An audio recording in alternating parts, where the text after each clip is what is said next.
it's great that we've had David's insights today to the BARD team in the Create project, because he's got a wealth of experience over 30 years working in the Australian intelligence community, and as part of that he's also worked closely with the US intelligence agencies.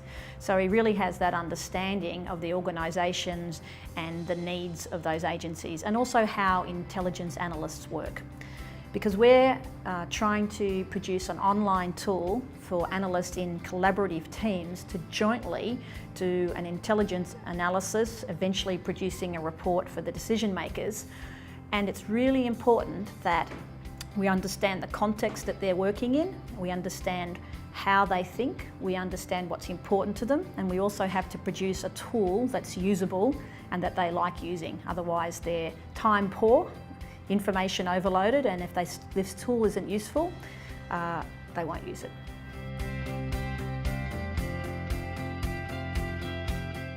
Expertise and experience with both the Australian and the US intelligence communities.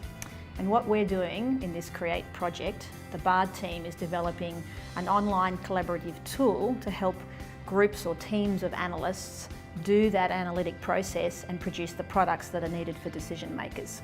So it's really important we understand the context in which these tools will be used, and David was able to really explain some of the realities, the constraints, the issues around the complexity of the intelligence agencies, the time pressures the analysts are under. So we have to design and develop a tool that not only helps produce better analysis, but is actually usable by those analysts, else they won't use it.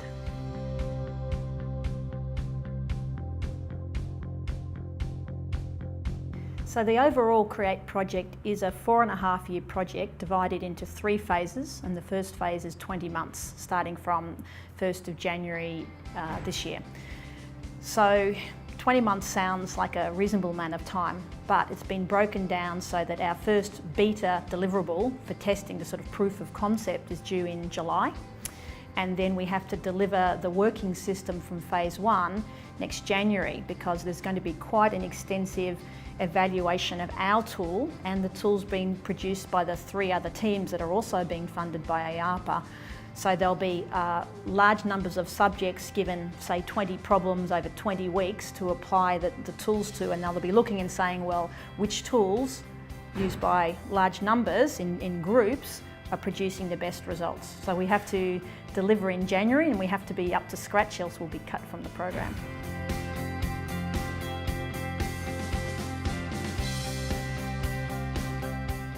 Let me firstly say I'm really pleased that Australia has been able to win a berth in this particular process. There's a tremendous value in the US intelligence community being able to leverage the knowledge base that exists outside of the US in these sorts of spaces. So this particular program is fascinating because what it will do is to introduce into US intelligence processes a degree of analytical thinking, of critical thinking, that perhaps isn't well articulated today. So very powerful program, great that Australia's involved, something that I myself am very pleased to be contributing to.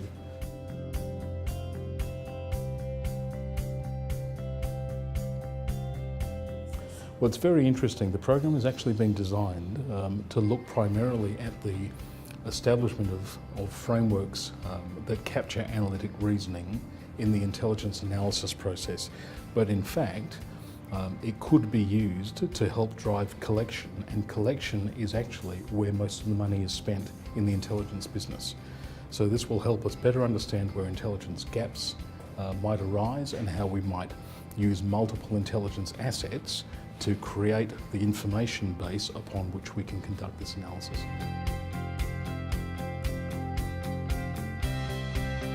I'd suggest it's probably needed in all intelligence agencies. There's a lack of structured critical thinking consistently applied across intelligence organisations around the world.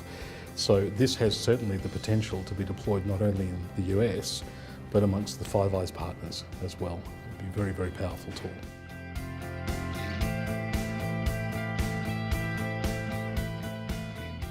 It's interesting, you know, I myself have had many analysts come directly to me from university where they have undertaken what they would think to be intelligence analysis processes as part of their research within a university environment. There are significant differences between intelligence analysis and research processes as they're conducted in academia, but importantly there are some really important correlations as well. That ability to be able to determine the relative utility of information, the ability to look critically at a problem from multiple dimensions, all of those are attributes that exist inside the academic community that we could make perhaps more use of in the intelligence community ourselves. Yes, look, I think so, and in fact the work that Monash is undertaking at the moment around BARD is quite important because what it demonstrates is the utility of applying deep IT capability, deep analytic capability, all of the mathematical and statistical work that is undertaken here at Monash around Bayesian networks in particular, to a set of very traditionally structured intelligence activities. This is, I think, a very strong marriage between the intelligence discipline and the benefits that academia can bring to it. And so I'd very strongly encourage students to think about moving into some of these IT areas that are directly contributing to intelligence in the national interest. Well, it's very exciting. I mean, we've been working in various areas to do with risk assessment and modelling and so on, which is why we obtained the funding.